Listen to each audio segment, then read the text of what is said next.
Hello and welcome everybody. If this is your first video on the channel, hi, hello, this is going to be a lot all at once. If you've been here before, hello, welcome all you beautiful ladies and animals. This is another supercut. I'm going on vacation.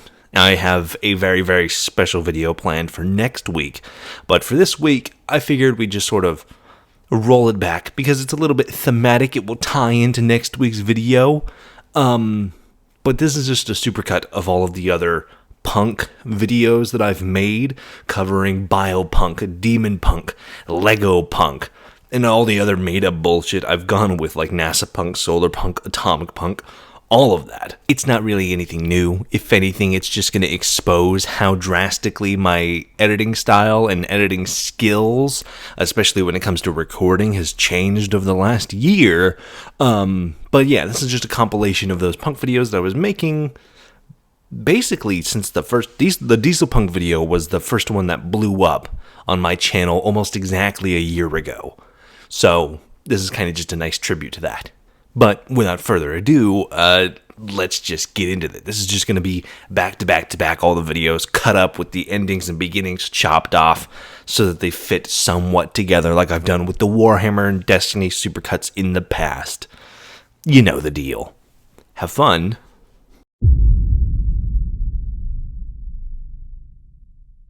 Punk, as a genre, is often around the counterculture of a specific time period. Steampunk is counter to the culture of pre-World War England. Dieselpunk is a post-World War commentary. Atompunk often relates to the Cold War with events like the Cuban Missile Crisis framing the scene, and Cyberpunk is often a counter to the hype-hop era of the 80s. Essentially, corporate warfare. So for the title of this video, what does Biopunk counter? What is the punk of this subgenre actually being a punk against? For the most part, it remains as a kind of offshoot from Cyberpunk, with autocratic and corrupt governments working along with dastardly corporations to misuse and misappropriate bioengineering. And for what Biopunk itself is, think Cyberpunk, but instead of replacing your body parts with feeble machines that can be hacked, outdated, and fail, replace them with constantly evolving, genetically perfect duplicates. Raw, real organs. Replace the old with new, and keep the flesh rot with the truth of life devoid of the mechanical lies that we see in metal. A few examples. Right off the bat you have Prototype, Resident Evil, Scorn, and even something like Sony's Edge, an episode from Love, Death, and Robots that could fall right into this. Organs that can be replaced, body parts made anew, genetic modifications turning an average person into an armored being of war. Prototype, where our main character is altered by a virus that allows him to consume biomass and ruthlessly alter the limbs of his body to be used against his enemies, as well as taking the form of others as he chews through them. Resident Evil, much more famously with the Umbrella Corps' various viruses, all bioengineered superweapons that wrought massive destruction on the innocent lives of Raccoon City and millions more across the globe. Some creatures, like the Nemesis, infected by the T-virus and sent on a rampant path of extreme evolution by these events. Sony's Edge puts us in a world of modified creatures, people genetically altered by unnatural means, and beasts that have been linked to a pilot of sorts. And if you remember our deep dive on the Hive, Zerg, and Tyranids in the Warhammer v Destiny video, all three of these factions fit neatly into the Biopunk style of technology and direction too. While the worlds they're a part of are not, the mixture of complex machinery and gross biology used for war would do perfectly in a Biopunk world. As the Tyranids of Warhammer are not many species working together as you would imagine teamwork to be, they possess a type of advanced biotechnology that allows them to form ships, weapons, and everything they need to conquer the galaxy and consume all life with nothing but the bodies of living matter. Every gun is a separate creature melded and forced onto its host, a symbiotic, sometimes parasitic relationship that makes the Tyranids not working together, but literally becoming extensions of one another. It is impossible to tell where one Tyranid ends and where another begins. this grotesque relationship shaping their force of rapidly adaptive creatures that can evolve to persist in every environment against any enemy, so much so that it's not impossible to be able to document each and every variation of Tyranid, as they are practically unlimited in their possibility of form.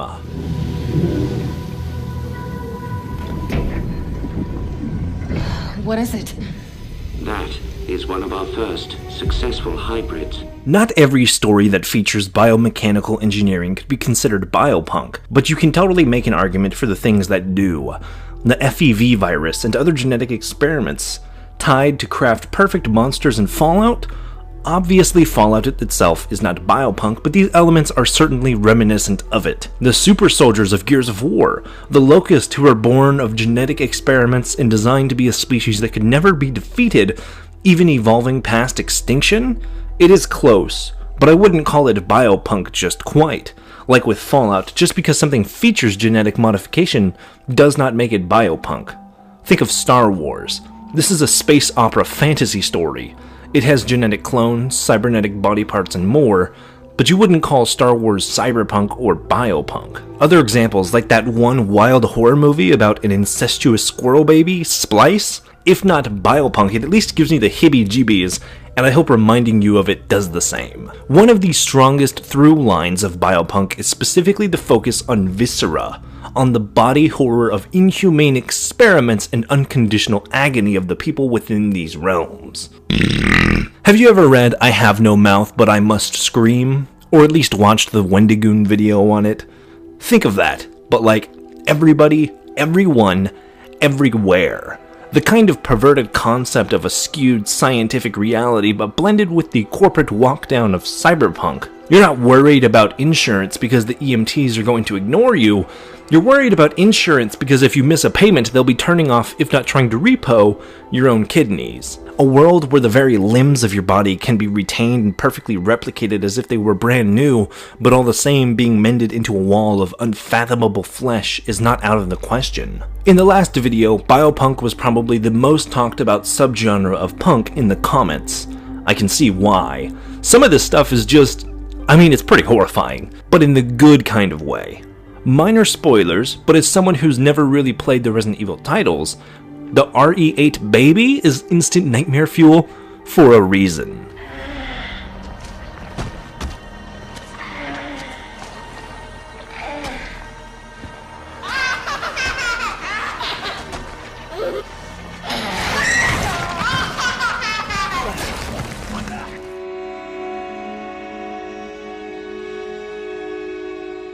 The two biggest examples of biopunk I've taken specific interest in for this video, however, are already fairly popular. The first, and the one you've likely seen images from, is All Tomorrows, a billion-year chronicle of the myriad species and mixed fortunes of man from 2006. This work of science fiction and speculative evolution written and illustrated by the Turkish artist C.M. Kozman is a fabulous single-sitting read with images that are both perturbing and intriguing for the reader. If you are worried about spoilers, I will be only briefly laying out the main spark notes of the story's narrative. It's totally free to read online and will be linked in the description. I totally recommend reading it, if not just for the disturbingly creative scientific pictures throughout the story that will penetrate your nightmares faster than Jeff the Killer. This, if you haven't seen before and couldn't get it from the title, is a series of short stories that chronicle the speculative evolution of humanity some millions onto billions of years into the future. Starting with the colonization of Mars, where Mars-born humans are lankier and thinner due to the planet's lesser gravity, later leading to a specious civil war between Mars and Earth that would leave hundreds of thousands dead. From here, humanity had genetically modified itself in a desperate attempt to equal the split species, making themselves capable of habiting both planets easily. From here, humanity stretches and seeds out into the stars, establishing an empire across the galaxy. Until, of course, the Reapers, the Q, arrive from dark space. An unstoppable, unwavering, unfeeling species of billion-year-old aliens that are tantamount to gods, relative to the human race beneath them. A species with an unmatched technological regime that was intent on passing through the galaxy and genetically modifying the planets they crossed to fit into their more perfect paradise of the universe. And as you might expect, the indomitable human spirit fought back, and for their hubris against such a domineering species, they were punished. Out across the stars, all but a few million spacers, in reference to the spacefaring humanity across the stars, were biologically adapted beyond their own will. Most were stripped of their intelligence, their consciousness. Some were turned into fish, others like cavemen with beaked mouths, and many totally unintelligible from the fleshy forms once taken by their ancestors. Some who were left with intelligence were at the same time cruelly stripped of their ability to act on it. Slowly, as evolution resumed course, their knowledge and societies were lost to nature's course of brutish, mindless beasts. Some even going so far as to gain the ultimate ire of the Q. For the rebellion that lasted the longest, the colonials of humanity were transformed into a planet-sized quilt of flesh, mouths, and eyes, with a thinly collected nervous system that allowed this tortured amalgamation of humankind to hold onto their consciousness. Perhaps the greatest hit against them, as this quilt of meat was forced to be a cleaning set of filter feeders for their Q, subsiding on waste from their benevolent galactic masters. All Tomorrows does have a lighter ending than you might expect, with the Q moving on to torture another galaxy among the stars. These unidentifiable remnants of humanity slowly coming back to become a type of coalition across the Milky Way.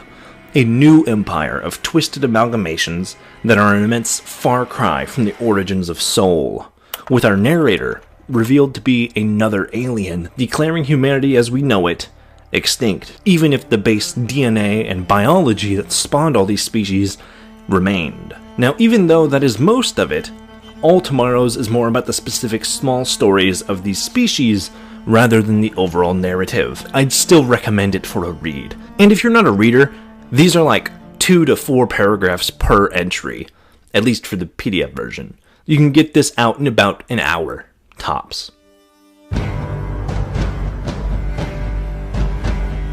What about that second entry into the world of Biopunk I mentioned earlier? Well, that would be Scorn.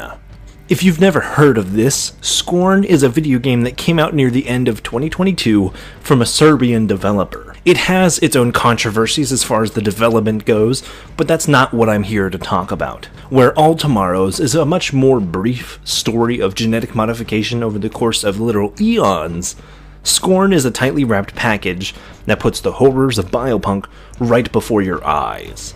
As a video game, I'll be honest, it was boring as hell, even for a horror game. I played the first 2 or so hours for this video and it did not impress me, but if you're into the slower puzzle horror type of game, I didn't think it was too bad on that front.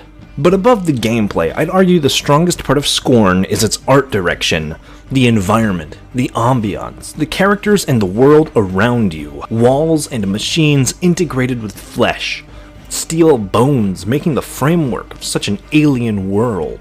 Levers that activate with pulleys made of tendons and muscle fibers. The first victim of your escape not being a foul monster but a helpless tool. A person with their body malformed. Presumably made this way so that they could be harvested for parts. Exactly as we do with them. Bodies are no more than the machines of our regular world, easily discarded and replaceable. There is a lot of discussion about what Scorn's meaning is. No official confirmations from the creator, and exactly no dialogue in the game turned this grotesque display of depravity into a box locked tighter than Dark Souls lore. But for today, this does not matter. Scorn, even though it may not be the best game ever made, is Biopunk on full display. A creature that melds with you like a parasite, slowly weaving its tendril-like roots into you, using its arms like your own, doors and walls that move like organs to a larger body, walls of flesh and beings born of cocoons only to be led astray and murdered before they finally reach their end. What do you think of Biopunk? I think I still prefer Dieselpunk for the aesthetic, but I can't lie, in the few weeks of research I've done on this, Biopunk is getting there. I love the very open-ended nature of grotesque horror to be found in these stories. Creatures like the xenomorph and the bear from Annihilation being much scarier and cooler concepts than like evil Deadpool in your dreams. Aw, bitch. It's like a car crash. I just can't seem to pull my eyes away from it, no matter how weird, goofy, or gross that it gets. But that's all for now. Now for today. What is...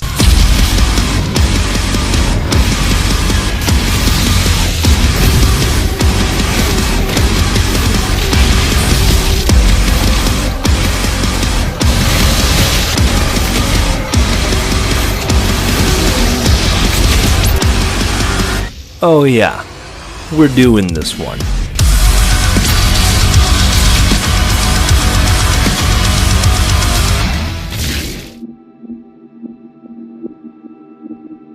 Unlike our other genres of punk, Demonpunk doesn't really exist. I'm making it up.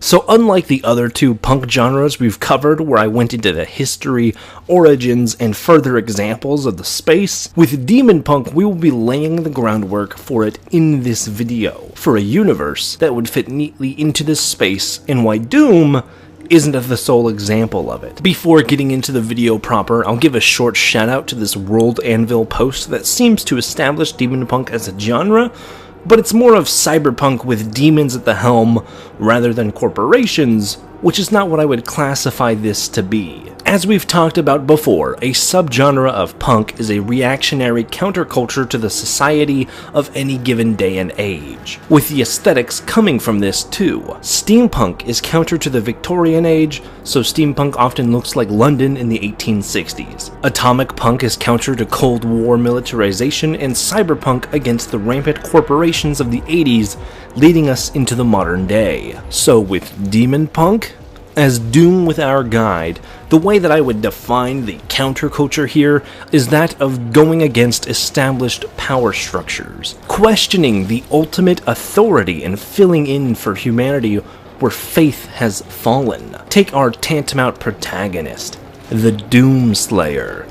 He never once touches a hair on the many humans he comes across. He is not a mindless killing machine, but an honored sword fighting against forces of evil. It's not quite the same, but the story of Darksiders does this too. The four horsemen, heaven and hell obviously being taken from faith-based stories, where the Charred Council serves as an immoving, stagnant power that refuses to budge. It is not until the horsemen war and death begin to question the authority of their masters and go through their own path to save humanity, with Death literally sacrificing his own race of the Nephilim to resurrect that same ruined humanity. They were brothers to the horsemen. Yet when the riders slaughtered the Nephilim, only you showed remorse. Why did you not cast the amulet into the abyss, as the council ordered? Why spare their souls, if not to one day undo your sin? My sin? So Demonpunk would set us against the status quo, to question those that say they are above questioning.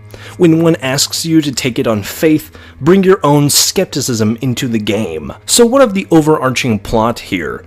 Pulling from Doom, that would see us eyeing down a massive corrupt system, where the heavens are devoid of purity, and the very ground of hell reeks with angelic mortar, where the status quo, of which we are against, is so corrupt and undeniable in their own internalized blasphemy, that the only answer against a force like this would be to raze it to the ground to be entirely restarted. You could almost apply this to most stories that feature gods gone mad. The Greek pantheon of the original God of War games, for example, where Zeus himself is a madman who lacks total control. The Mandela catalog on YouTube being another story with this, featuring a religious system that portrays itself as being worth the prayer of the people, but secretly being home to the demons that subdued control thousands of years ago. Far Cry 5, fitting into the mold with Joseph and his family pushing against the literal society of America and their rulership over Hope County, which ends in glorious hellfire. A Plague Tale slaughtering flooding into this bill with a supreme bishop and his crusaders attempting to seize control and murder their way through the French countryside rather than fulfilling their godly duties. In Warhammer 40k, the main plot is driven by a whole slew of gods who derive power from chaos. Even our good guys of the Imperium power themselves and have vital infrastructure that is dependent on hellish forces. If the warp and demons didn't exist, humanity would have been extinguished a long time ago. What about the aesthetic of Demonpunk? If Cyberpunk is 80s glam rock and Dieselpunk is chunky analog machines rowing against the tide of fascism, Demonpunk would fit into worlds that portray the takeover or corruption of the heavenly and hellish bodies from afar. Not hell itself, but the blasphemous transport of evil from one realm to another. Back to Darksiders, we see forces of hell and demons rise onto Earth, eliminating the human population and making the surface decadent of purity. Even the angels and the heavens being corrupted by devilish presence. Warhammer 40k coming back once again because it's a series that can kind of encompass every subfactor of punk under its banner. The warp works exactly as I described this.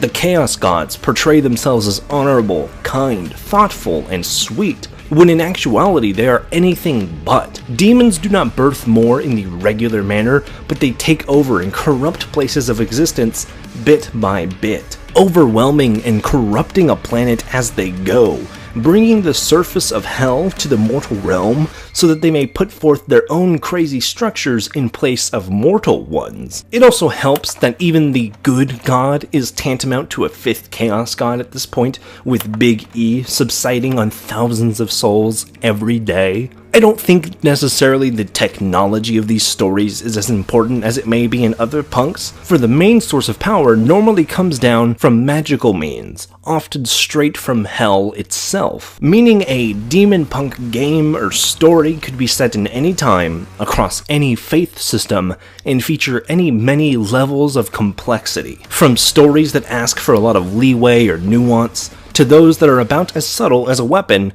called the big fucking gun. In conclusion, I think Demonpunk would be comprised of three main things.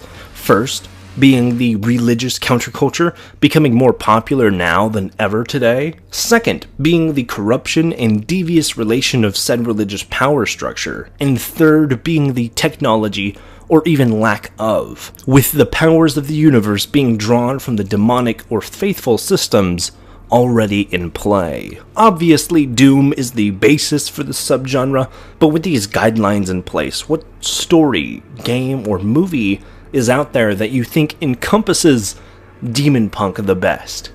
I'm curious to see what you come up with. Now, if you've clicked on this video, you probably had the same reaction to the title as I did to the concept when I first thought this up. What the absolute tomfoolery is Legopunk? And you'd be right, because it doesn't exist. There's a lot of different types of punk subgenres out there. A few we've already covered on this channel, like Dieselpunk and Biopunk, and even more that we'll be covering in the future, like Cyber, Steam, and Atomic Punk. So what in the hell are we talking about today? Well, let me explain. The whole basis of these subgenres in fiction and movies, games and books, all the like, is the punkish nature of rebellion. A rebellion against corporations, against governments, against the literal forces of hell and evil itself. So what the crap is Legopunk rebelling against? Before we get to that though, I just want to let you know that I'm starting a charity fundraiser off of this video that's going to be going forward. I'm not getting into it now, but if you're interested, stick with me until the very end of the video, or skip to this time in the video that you see on screen to learn more. But for now, back to your regularly scheduled nonsense. Punk is often a young man's game. Teenage angst is well understood because that's when it's the strongest. People who are fans of Green Day or 3 Days Grace, shush, I know, I like them too, but it's a very time-sensitive thing. People eventually move on and they stop ringing into it. But to me, this made-up genre of Legopunk that I present to you now is explicitly for people who are older. This does not describe a story or a setting in the way that Cyberpunk features a world based around 80s glam rock with cybernetic advancements. This describes the inescapable urge to escape the adult world and be a kid again. Simply and less exciting as a name, Nostalgiapunk. Essentially, what I posit to you now is a genre of media that is bent on reminding us or letting us relive times gone by. The Lego games are actual Legos themselves, most simply. Warhammer, It Takes Two, Toy Story, Star Wars, comic book movies, and so much more. Stuff like If, which if you haven't seen it is an entire movie based around reactivating our inner child. Maybe punk isn't the right term for it, but I'm just trying to keep it in the confines of this series that I've been doing for a while now. Legopunk is not necessarily a subgenre, but a more conceptual idea. A rejection of the regular norm, and the idea that we may cling on to youth and joy for as long as possible without conforming to the standardization of our culture. Why do some people turn 40 and they still collect old Nintendo games or keep painting Warhammer for years on end, while others turn 40 and instantly start smoking up a bunch of cigars and going out to shoot golf clubs? Because the former is Legopunk. To be childlike at heart. This entire idea was kind of a joke started by my co-host on the Chaos Continuum podcast, but I have fallen to a spot that I sort of buy into it. So, let's define Legopunk in actuality. The theme, aesthetics, obviously it's an easy one. Something that plays into the aesthetic of childhood memories, old cartoons like how Cuphead mimics Popeye, the Lego games literally bringing toys to life, or Across the Spider-Verse making comic characters jump off a page onto the screen. But the style is not all of it. The consumption of this media, not its theme, is what separates someone who is just generally geeky from a Lego punk here. There is a difference in this between someone who's just playing Fortnite, which happens to be cartoonish in nature, and someone who enthusiastically enjoys the simplicity of lemonade on a sunny day with the game of Minecraft at night. Someone who craves extravagant cosplay or costumes that reveal an inner child that always thought Captain Rex was the baddest ass who ever lived. By my definition, if you are not even an adult, I don't think you apply. Ageism right off the bat, I know, but it's a necessity. The whole punk idea behind this concept is to rebel against adulthood itself. To remain in your joyful youth even beside the unstoppable churnings of time. I'd go further and say that Legopunk might be a parental thing, the style of parenting we see in like the show Bluey, where the anthropomorphic bandit and Chili don't ignore their daughters, but play with them and indulge in the delight of childhood playtime with them too. Because what are our children but a conduit for us to be reminded about what childhood is supposed to be? Now that's not saying you should live through your kids, but rather that you should live with them, rather than turning away from them just because kids' toys are childish. There's a difference here between a collector buying a several $100 Star Wars recreation in Lego and painstakingly building it before staging it and giving it an intricate display to show off your hard work, and getting a little box of die-cast Lightning McQueen figures while going vroom vroom on the living room floor. Of course, this means that some people who try to reclaim their childhood in new light are gonna be a bit cringe, like Disney adults or hardcore Lego collectors that get mad about illegal building techniques. But for the most part, people are just trying to find the joys in life during a time that is more stressful, more expensive, and more crazy, and there's nothing wrong with that. Legopunk is the rebellion against age, against adulthood, because sometimes when you're stressed out, all you want to do is be a kid again, and there's nothing wrong with that, in healthy moderation, of course.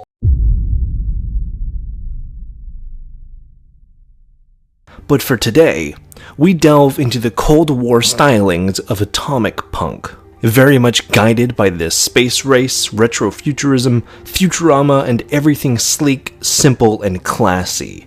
The number one example of atom punk you'll probably have thought of is Fallout, which practically set the aesthetic in stone for what we think of when it comes to the genre. But it's not the only example, and many more can be found not just in the spirit, but the aesthetics of the world. Of course, we start with the basics. As with all others, a punk is counter to a culture of the time, either critical of or a satire of any given era in our history. In the case of atomic punk, that would be the pre-computer space age of the 50s and 60s, when nuclear power was all the rage and visions of the future saw bubble-domed cars or flying houses. When consumerism started to rise in society as the new colored car came each year for you to renew a lease on. As the space race in full effect with secret experiments, nuclear powers, and the threat of mutually assured destruction hanging over your head. Most atomic punk stories follow suit with this. Fallout as our prime example is obviously a satire and commentary on the effects of war and a ruling class that would literally destroy the world in the name of profits, but this applies to other titles like The Outer Worlds with an emphasis on company stores and consumerism. It doesn't quite fit in the line on the technological level, but does lend itself to the mid-century Futurama of the day. Another line here is a subgenre of atomic punk you may see referred to as ray punk or ray gun gothic, which features a lot of the slim designs of the day, but has some choice differences, specifically a lack of nuclear tech and utilitarianisms.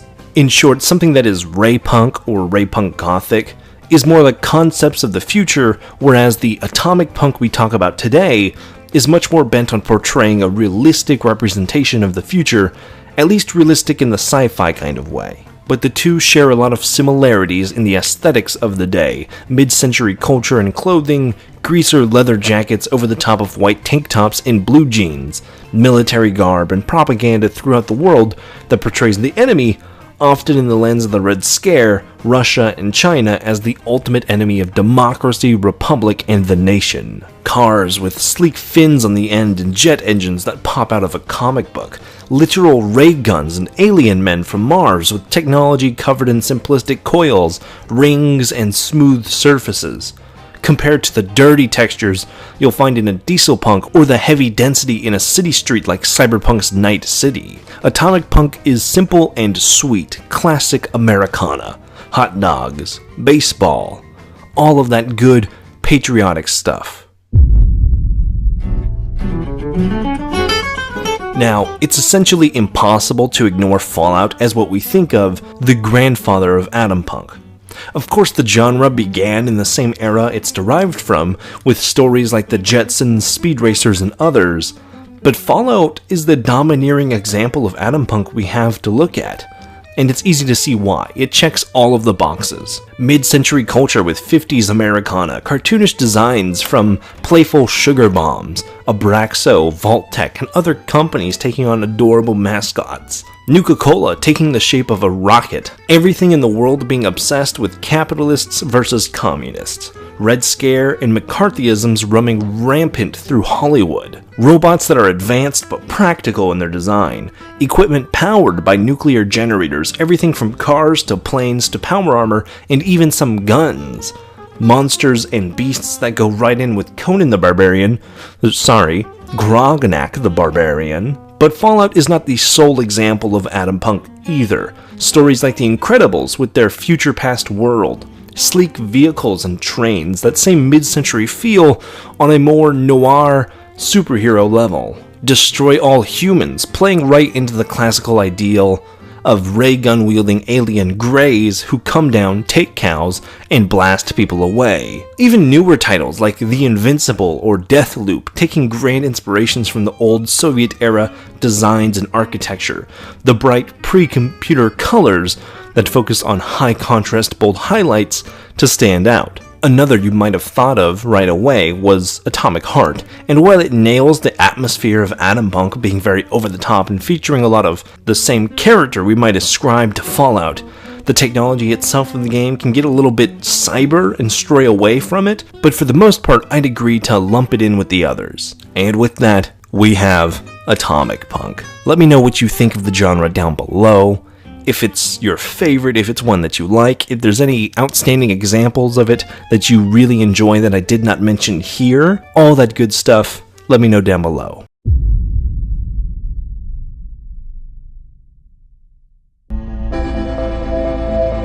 As far as the others go, aside from Legopunk, Solarpunk is very unique in the way that it approaches the idea of punk, compared to the rest.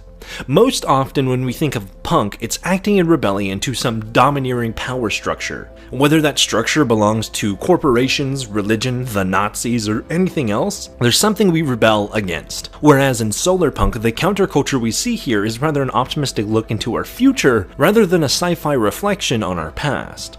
With Cyberpunk, we have a series of worlds that changed forever from the 80s and begin to descend into the dystopian takeover of corporations, or where Steampunk starts in the Victorian Age and develops from there. Most Atompunk is stuck in the 50s and 60s, but Solarpunk hasn't happened yet.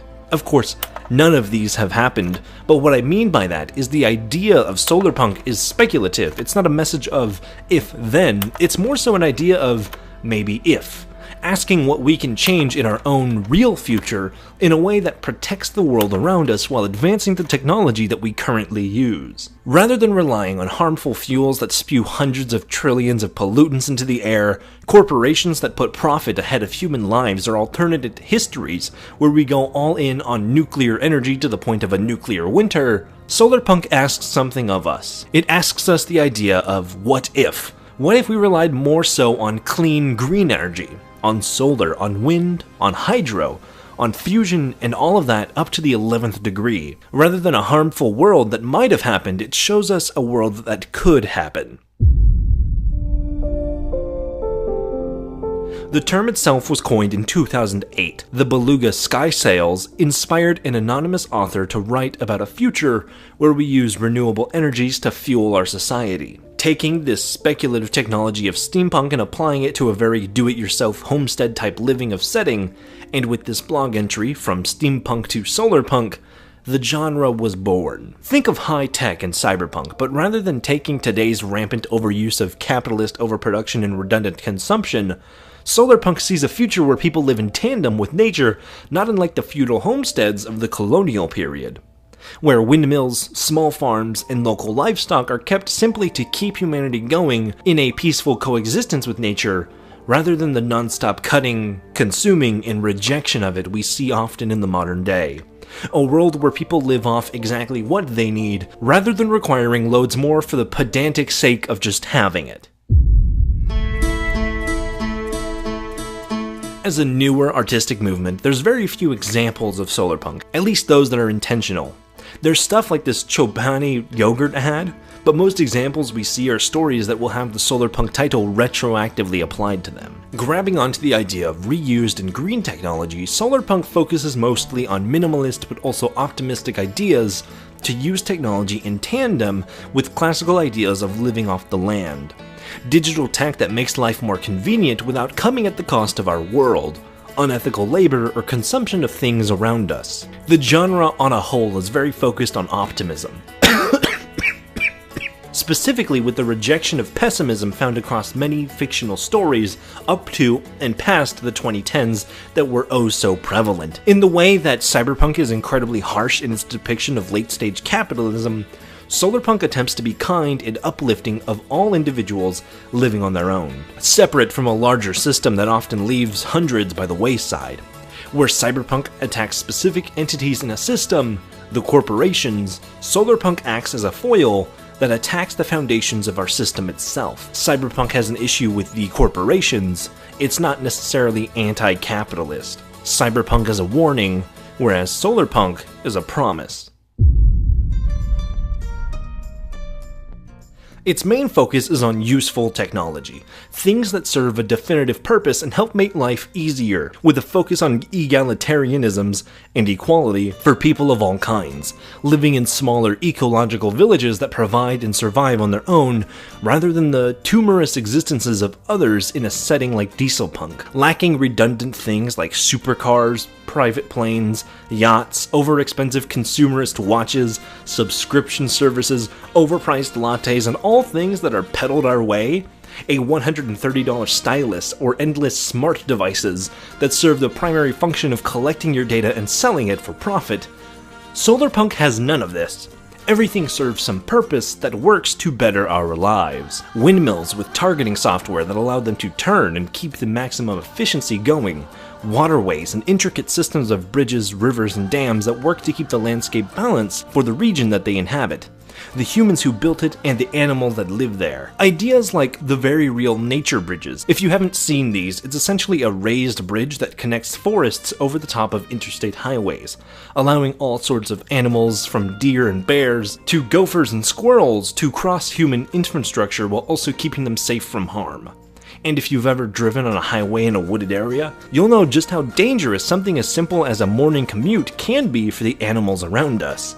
In short, the punk of Solarpunk's design is aggressive kindness. As I said before, there's not a lot of examples to point towards as far as Solarpunk. Some small titles like Slime Rancher that feel like it's going in the right direction, but you never outwardly get there. Most of Solarpunk is throwing away the establishment as we know it for smaller, more intimate communities founded on the caring of life and nature in general, and applying high tech to make life even better, not something common in film, movies, or even most novels. Something you'll notice whenever looking into Solarpunk, and a big thing I came to realize while working on this video, is that each genre has a defining anchor that you can point to and go, Lord of the Rings, that's fantasy. Dune, that's sci-fi. Warhammer, that's grimdark. Neuromancer, that's cyberpunk. Fallout, atomic punk. For Solarpunk, what is the defining and most striking piece of media that defines the genre? This Greek yogurt ad for the Chobani company that I mentioned earlier. Yeah, awesome, I know. Unfortunately, as such a new idea, we just don't have a lot of these ideas or stories that self-identify as Solarpunk outside of things we may retroactively apply the label onto, like say WALL-E. With all of this out there though, I want to ask you what you think of Solarpunk. In the many comments of my other punk breakdowns, it seems people are incredibly interested in Solarpunk or entirely against it, with lots of people even crying out about the label punk being applied to it. Honestly, I think it applies. I understand the discussion of punk getting watered down to mean a general aesthetic, but with Solarpunk, it is inherently radical and anti-establishment in the message it pushes, even if it is much kinder and more positive than others in the space. You don't need to be an anarchist with a Molotov in hand to be a punk.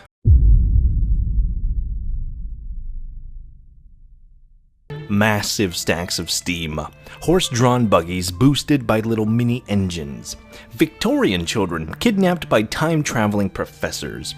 Welcome ladies and animals once more as we delve into the world of punk subgenres, and today, as you might have guessed, is Steampunk. Until 2019, when CDPR gave us Cyberpunk 2077, I'd argue that this was the most popular, or at least the most pervasive, subgenre of punk out there.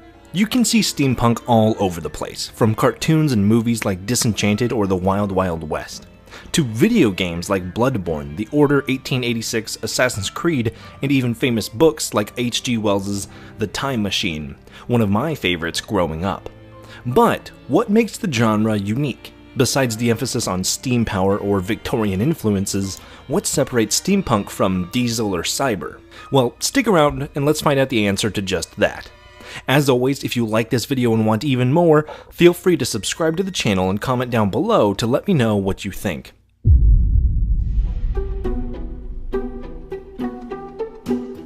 Like all the other subgenres of the space, steampunk is an offshoot of cyberpunk, popularly coined in 1987 by Kevin Jeter, who sought a catch-all term for stories that use a romanticized science, like previously mentioned, The Time Machine by H.G. Wells. In a lot of ways, many of the stories that steampunk is applied to is more about the speculative histories or alternate paths of the world, rather than a detesting cry from some overarching establishment like we see in cyberpunk, or against some order of arcane magics, as was a fear in the recently industrialized age. It's antithetical in the way that they vary so incredibly differently from the original pace of the setting, but not in a way that is more purposeful compared to what we see in diesel or cyberpunk. Kind of like where Solarpunk was antithetical in the way that it viewed the future in an alternate light, steampunk almost does the same, but for the past. Stories that focus on alternate histories like a transatlantic tunnel, Hurrah, which saw a version of Britain with flying coal-powered boats and atomic submarines, all packaged in a society that retains their Victorian accent. Not necessarily tying it to steam-powered, the aspects you might expect. It's more so a look at how these kind of science fiction technologies might have changed the world retrospectively. But aesthetically, steampunk has become really popular due to its nature to be replicated in cosplay or craft. Think of these other punks. If you wanted to do a cyberpunk cosplay, you're talking complex LEDs, custom clothing, and trying to recreate cybernetic devices that don't exist. Dieselpunk is a hard one to master. Look at any Gears of War cosplay, and that's easy to see. Except for Dez. Keep doing what you're doing, bro. It looks fucking amazing. Atomic Punk is almost exclusively Fallout, so if you're not a fan, it might be hard to get into. But Steampunk, just take a Victorian or Western costume and slap some copper gears, a few leather straps, or a pair of goggles on there, and boom, Steampunk. Arthur Morgan? No, Steampunk Morgan. Jacob Fry? No, Steampunk Fry. In just a small amount of effort, you can create something that perfectly fits into a wholly unique genre. And for the most part, they blend in with other Victorian or Western costumes, making it a perfect standout from any Ren Fair gatherings. Not to mention the very authentic stylings of the genre also informs a lot of creativity for DIYers. Using a lot of polished brass, copper, stained wood, and more natural methods or materials lends itself to the repurposing and reusing of things that instantly makes them steampunk. There's also a small subtext of steampunk that ties into the many monster stories of the Victorian Age. Vampires, demons, werewolves, Frankenstein, and more to all take a subtle spotlight in the more fantastical or darker stories under the steampunk umbrella, even though these have almost nothing to do with the setting or technology on the whole. I guess Werewolves of London is just really catchy.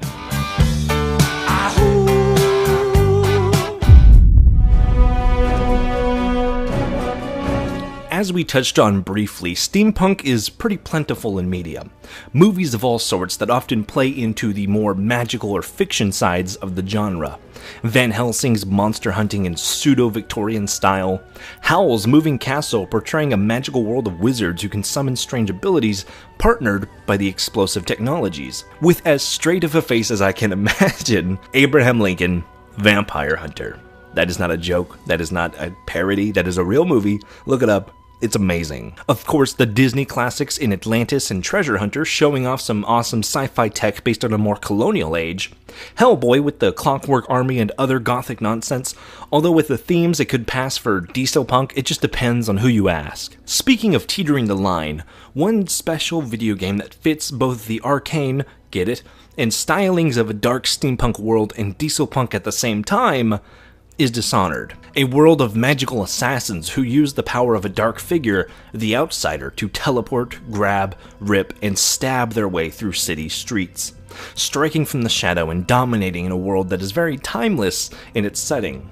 The whale oil and technology feels very Dieselpunk, but the cultures, character design, and layout of the world feels much more like steampunk in nature, especially with Corvo's mask. I mean, look at this thing. On the edge again, we have Bioshock Infinite. Whereas the first two fit firmly into the Decopunk theme, a subsection of Dieselpunk, Infinite goes into the sky as a more steampunkian adventure with the mystic, dark, and analog clockworks often found in the space. Some of the more darker artistic games like Lies of P and Bloodborne who also take advantage of the Victorian, analog, old London stylings to the nth degree. The Order 1886 obviously was a title that tried explicitly to be steampunk with werewolves, Tesla coil guns, and being set in a Victorian London all helps a lot too. For me, it's at least the go-to example of bread and butter simplistic steampunk in gaming. Now, if we head into the personal opinion area of the video, steampunk is pretty low on the list for me. Compared to Dieselpunk, Cyber, Biopunk, and even Solarpunk, it just doesn't really do it for me. Now, does that come to an intense aversion to the genre? I don't think so. I love Dishonored, I love Hellboy, I love Howl's Moving Castle and The Time Machine. The dark subsect of steampunk is one I especially enjoy, but I think it's just mostly played out. Where Atomic Punk has the issue of having no standout examples aside from Fallout, I think my main issue with steampunk is that many of these stories just feel so much the same. Like they all use the same formula and styles when it comes to the architecture and design, which I know is what makes all of these part of the same genre. That's how it works, but I don't know, it's hard to explain. Like in Dieselpunk, you can have Gears of War, Wolfenstein, and Mad Max, which all stand out on their own and fit very well into the genre at the same time. But looking at Order 86, Dishonored, or even Lies of P, I feel they're all very samey. It's just something I can't put my finger on, but they all sit in the same exact definition of the genre, and it makes it harder to explore new or intricate ideas. Anything new that's steampunk, you can pretty much assume what it'll be right off rip. You can look at this trailer for this steampunk game that was revealed at Xbox's show last year, and tell me that this doesn't look like every other steampunk project you've ever seen. Cloaks, Victorian clothes, this stupid little British mustache. It might just be the absolute stranglehold steampunk had on millennial hipsters in the 2000s that led to a litany of cosplays and designs finding their ways into everything from my Instagram feed to D&D to whatever else that makes it. It just makes it feel tired and overdone. Not that I hate it, it just feels stagnant, unoriginal when I see new IPs in this genre. They're not bad, it's just like trying to read The Wheel of Time after Lord of the Rings. It's good, I get that it's good, but it feels like I'm reading a slightly alternate version of the other one. But anyways, this is the end of the video.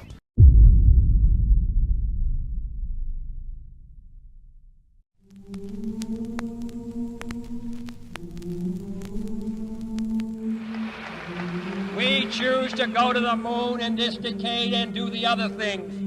Not because they are easy, but because they are hard. It's one small step for man, one giant leap for mankind. Well, I think it's one of the most marvelous things that's ever happened to us, and I wish them all the luck in the world. What's your reaction? Well, I think it's important. It's a wonderful thing to happen, but I think there's a lot of problems on Earth that need solved. I think it's really a great event for a man from just our planet, not just the United States, to get on actually be on another world. I believe it's a historical event for everybody, the whole world. I think they looked upon it as a great accomplishment for the U.S. to be up there. I think eventually we'll have people populating Mars. At least that's my hope. It might help the population problem.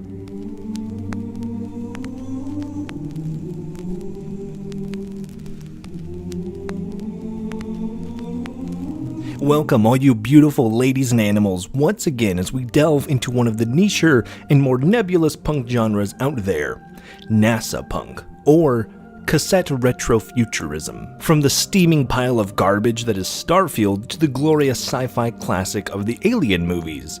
Strap in for an exploration of this late 20th century based genre that has a focus on white Macintosh computers, clacky keyboards, forklifts, and exploration for a generation that saw a future amongst the stars. As always, if you like this and want even more, subscribe to the channel. Roughly 97% of the people who watch my videos aren't subscribed, so if you like it, join up with us. Get busty. That's a bad slogan. Get your thunder on. No, that's worse. I don't know, let me know what I should refer to the audience as. Or y'all are just going to be known as the Animal Farm. Either way, subscribe to the channel and check the playlist up here in the corner for even more just like this. But without further ado, let's get into it.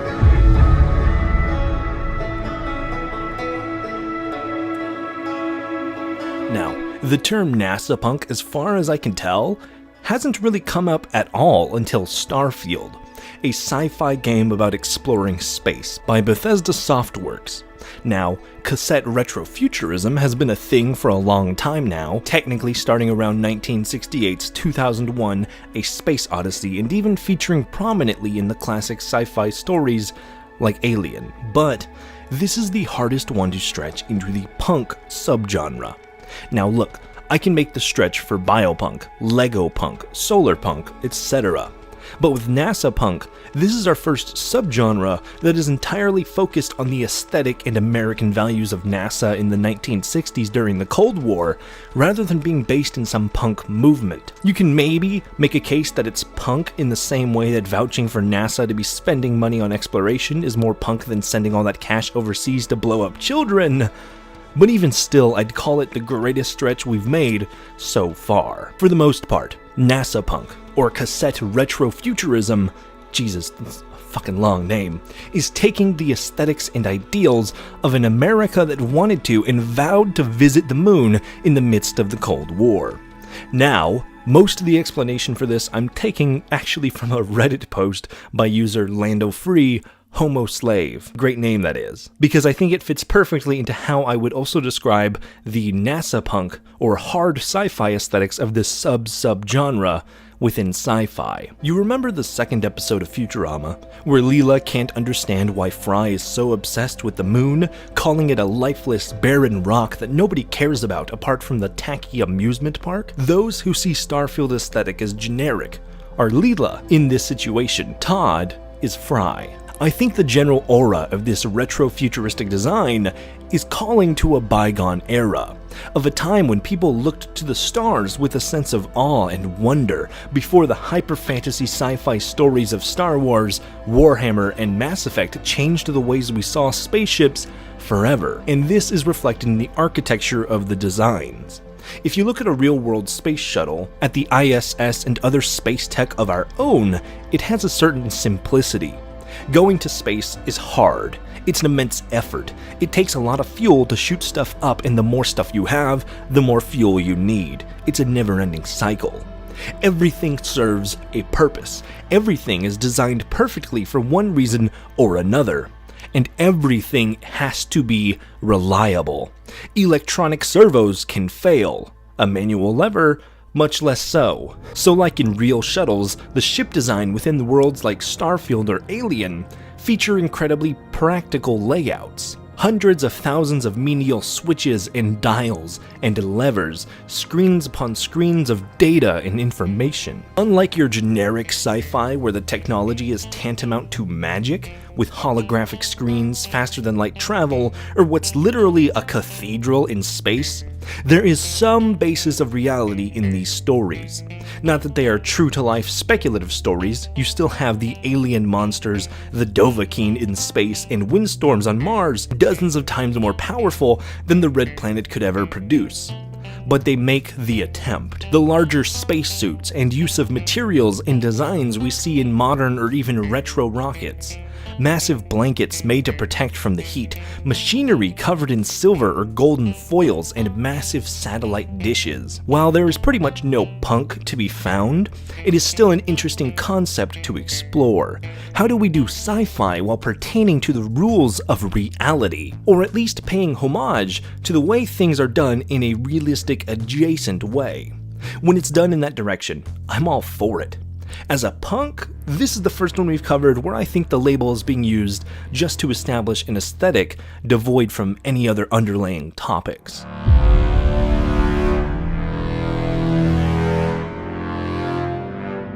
Now, cassette retro future styles in a specific way can be found in everything from Blade Runner, which is obviously Cyberpunk, to Fallout, which would be Atomic Punk, as it's not really a genre on its own, but instead a style of aesthetics within the general genre of sci-fi, which is why even Star Wars qualifies with the semi-analog tech of the original series. What we're looking for more specifically is Nasapunk. Stuff that harkens back to exploration during the Cold War, when people looked at the moon and wanted to go there, so we did. Now, with this bare bones definition of Nasapunk established, what series fit into this? Starfield, obviously. The whole aesthetic from the multicolor band to the ship designs to the spacesuits seems to call back to the tech of the 60s and 70s. A flat, semi-warm white tone to all the tech mixed with generic old-school computer fonts and textures and designs that feel like rockets used by the Apollo mission, updated to fit within a sci-fi universe. Next would be The Martian, which is very explicitly trying to tell a story in the near future of our species, in a world where it tries to replicate real and honest principles of engineering, spaceflight, and physics. While I'm no rocket scientist, I do know that others much smarter than I, like Neil deGrasse Tyson, have claimed it does a good job of portraying that realistic side of space exploration and even disaster. Survival is not just, let me just try to live until someone gets me. It's, let me invoke clever scientific solutions and engineering solutions to the problems that lay before me. It's a celebration of the value of being scientifically literate, because you never know when you might get stranded on Mars.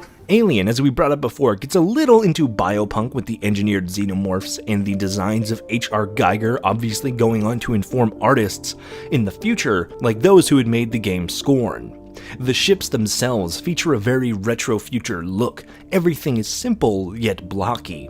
It all serves a purpose, and while very sci-fi, takes a semi-realist look into space travel with ships that put their crew into stasis while they are transported hundreds of millions of miles throughout the galaxy. Wolfenstein comes back for another punk video as the entire moon mission from the New Order screams this style of cassette retrofuturism.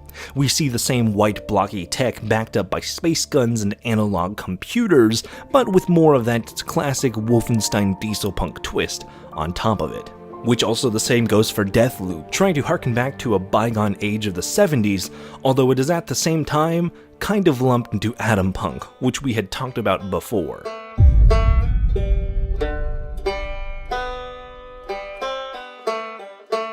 A main thing I'd like to point out here is that we're getting very granular. Nasapunk, as a genre, if you wanted to define it as such, is a very specific offshoot of cassette retrofuturism, which itself is a subsect of just retrofuturism, which then just comes generally from cyberpunk. Basically, when we talk about Nasapunk, we're trying to get to the bottom of a Russian nesting doll that never really ends. How granular or specific you want to get is up to the person. I don't mind Nasapunk as a subgenre of cyberpunk or sci-fi that calls to the 60s and 70s specifically, or that cassette retrofuturism is a slightly larger version of that. It just depends on the person, and it does help to make the distinctions between these stories more succinct. Take a few examples. Look at Skyrim, Darksiders, Star Wars, and Game of Thrones. These are all very broadly fantasy, but we still separate from there. You have high fantasy, dramatic theological fantasy, dark, bleak, and a realist fantasy, and space fantasy, which all work and help us draw a line in what we're talking about. You'd be correct to say that Skyrim and Star Wars are both fantastical stories, but if you put them both on a single whiteboard and just write fantasy in bold letters above it, nerds on the internet are going to be very upset with you. And I just wanted to use this super minuscule topic to address something I've seen in all the comments across every punk video I've made so far. Whether it be Diesel, Atomic, Solar, Biopunk, etc., it's a comment that reads something like, "Isn't this just blank sci-fi?" Which is true. All of these are. But labels, language, and artistic expression are not binary in the forms that they take. Multiple things can be true at once. Dieselpunk is a weird mixed match of steampunk and cyberpunk but set after World War II. Biopunk is cyberpunk but just more specific, and honestly, I don't think that's a bad thing. Of course we go down the path of redundancy, but if I say a story is science fiction, what do you envision in your mind right away? Warhammer? Wolfenstein? Mass Effect? Iron Man? These all fit. They all work. But they're all incredibly different at the same time. I understand the idea that it might muddy the water and gives titles like Cyberpunk less meaning overall, but it's good to expand our understanding of these ideas, especially as new ideas come into play. Fantasy for a long time was Lord of the Rings. Now, you look out at stories like Vox Machina, Age of Sigmar, Abraham Lincoln Vampire Hunter, and more. The genre has expanded to depths unlike nothing you could have ever conceived from the genesis of it. Basically, all in all, I just like to see people express themselves and try something new. Even if it's obviously derivative or just flat out fails in execution.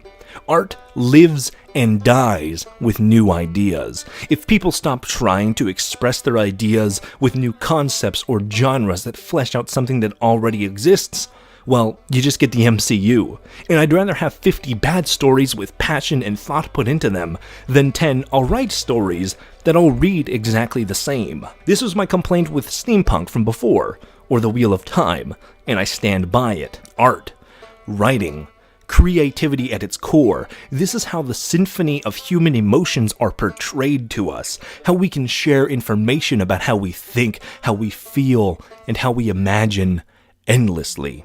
You're going to have to start writing science fiction again all over. You're going to have to find something else to write about, I guess. To me, even if it doesn't stand out enough to be its own thing, Nasapunk, or the idea within, is a beautiful reminder that there are no real guidelines. Everything is arbitrary, everything is as granular or as broad as we make it, and that things change. Things will never stay the same. The stories being told now are a culmination of over 4 millenniums of human expression and ideas. We, as human beings, continue to expand, grow, share, and inject our thoughts and loves and passions into the things we create, and I'd rather someone go out and make something than someone feel like there's no point to do something new because all the rules have been written. But that's just me. Let me know down below what you think about Nasapunk or even just cassette retrofuturism in general. God, it's still such a long name. What stories of this caliber are your favorite? And do you think it's better to have more labels or just to be more broad with our definitions?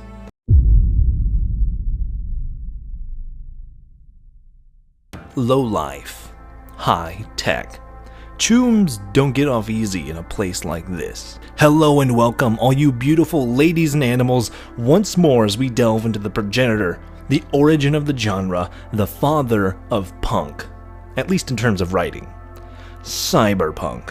While you may only know of Cyberpunk through CDPR's wonderful RPG or the tabletop game it was based on, the genre as a whole is even older than that and goes into many more things you might not expect. As always, if you like this and want even more, subscribe to the channel as we're putting out new videos each and every week. Also check down below for all our other breakdowns of punk, from diesel to atomic and even solarpunk, all linked in a central playlist. Without further ado, let's get into it.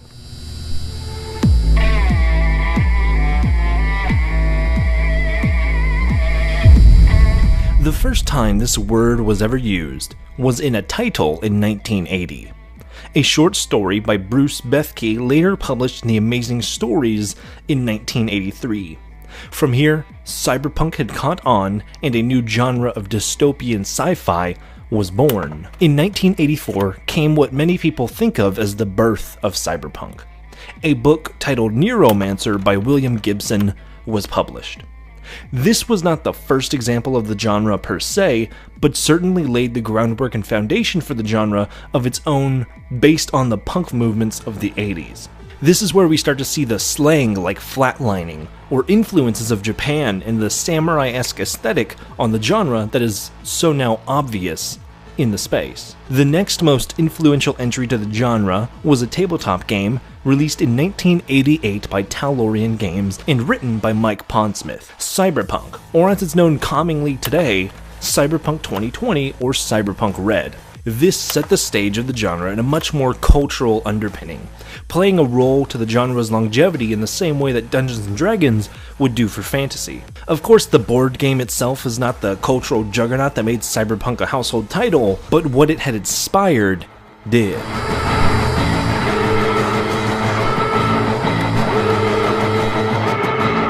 You can no longer talk about this genre without bringing up Cyberpunk 2077. Yes, there are other examples.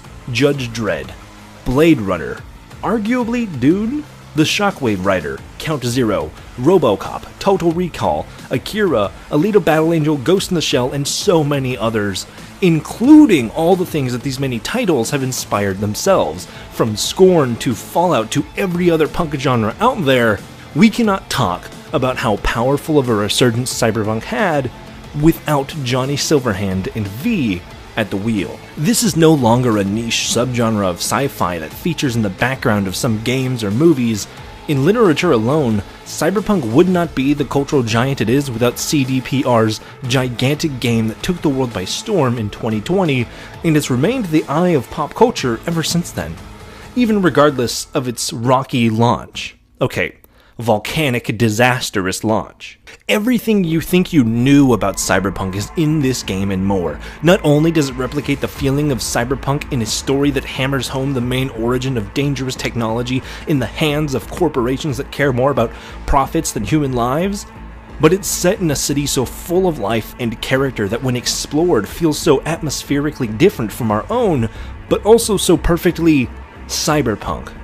But what makes this game, or any of these stories at all, cyberpunk?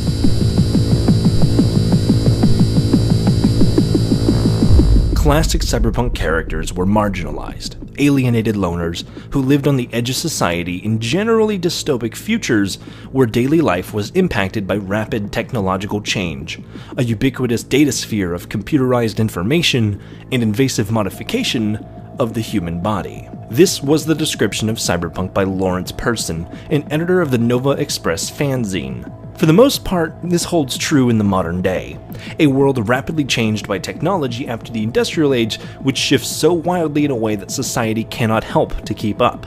Modifications to humanity are made in a way that make them almost resemble an entirely different species. Nope, he's alive, well, and kicking. He sends his regards. We see this in factions like the Maelstrom in 2077, gangsters who see more value in metal than flesh, hollowing out their skulls in replacement for a machine computer. High-functioning psychos like Atom Smasher, who is 99% military-grade hardware, and even our own protagonist, V, who is having their brain rewritten by an invasive reconstruction of someone else's consciousness. The disparity of the world is what makes it so uniquely dystopian. Mad Max is a dystopia because the world and society has collapsed. There's no structure. In Night City, there's structure alright, but if you have nothing, you are nothing. We're not just talking about consumerism in the way of a collection of 20 Stanley Cups all color-coded throughout the week. We're talking about if you don't have the right insurance plan, the medical team will leave you out to burn in your car after a gang shooting in the middle of the city. Along with tech that is evolving so fast, whether or not it's even ethical is a question almost never asked. This is actually something we're finally coming to a point in the real world with as well. How healthy is social media? How good will AI be for us? Are there downsides to putting a chip in your brain? Cyberpunk takes all these to the extreme. Companies test on live subjects with almost no care for legalities or ethics, ripping people apart by force and offering them the smallest bag of eddies in exchange, if even at all. Taking people off the street and beating them to make black market movies just so some degenerate can live through a robbery. Literally. Scavs who take people off the street and gut them like fish, tearing the metal from their cadaver and reselling it as if they were bumping the rims off your car. A world where technology and the people attached to it are commodified, where the nicest cars on the road are also bulletproof and designed with built-in weapon systems, onboard AI that is programmed to keep the driver safe even if it's going against the law or getting into a gunfight on the highway.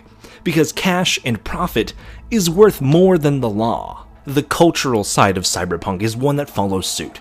People with health are high society, high class, flaunting amazing prosthetics and cyberware where those without it are struggling to get by.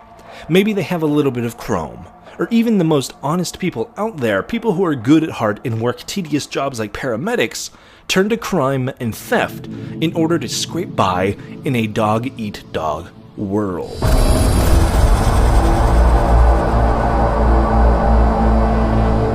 Now, most other, if not all, of the other sci-fi punk subgenres owe their creation, or at least groundworks, to cyberpunk. Dieselpunk, steampunk, solarpunk, atomic punk. While all of them are very distinct in their own ways and aesthetics, they all tie back into this progenitor that laid the groundwork for the rest. Biopunk being the most obvious, as it mostly circles around the exact same themes of cyberpunk, but rather focusing on the metal and cybernetic enhancements. It obviously puts more of an encore on the biological enhancements and replacements of a series like Scorn or Bioshock. The others mainly take the idea of punk as an aversion to some domineering power structure and apply it to a type of dystopian world focused around one central power source. Atomic energy, diesel or gas-based energy, solar and green energy, etc. But without cyberpunk laying the foundation, we might not even have these categories to organize so many of these stories into to begin with. Now, while the history of the genre is dominated by dozens of examples as we spoke about before, cyberpunk is almost entirely dominated in the modern day by 2077. Easy enough to see why, as it's one of the world's best-selling RPGs and a game with a compelling story, not to mention the slew of Keanu-based memes that are ever prevalent today. If I need your body, I'll fucking...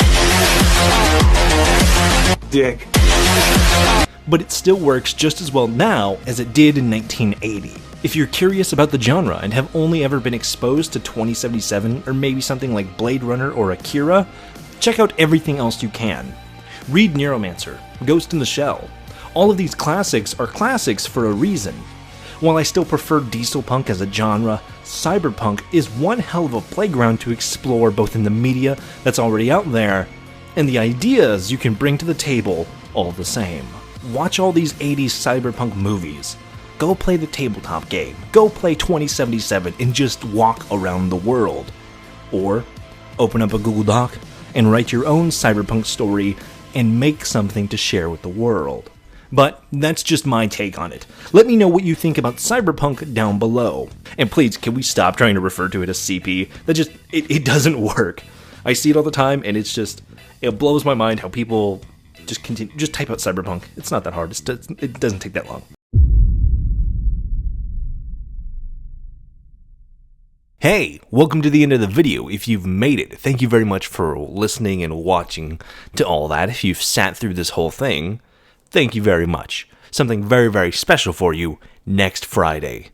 You may have noticed that the Dieselpunk thing wasn't in here, and well, it's coming back next week. That's all I'll say. As always, you can get, that's the wrong side of the camera, you can get the Colorful World merch and stuff like that down below.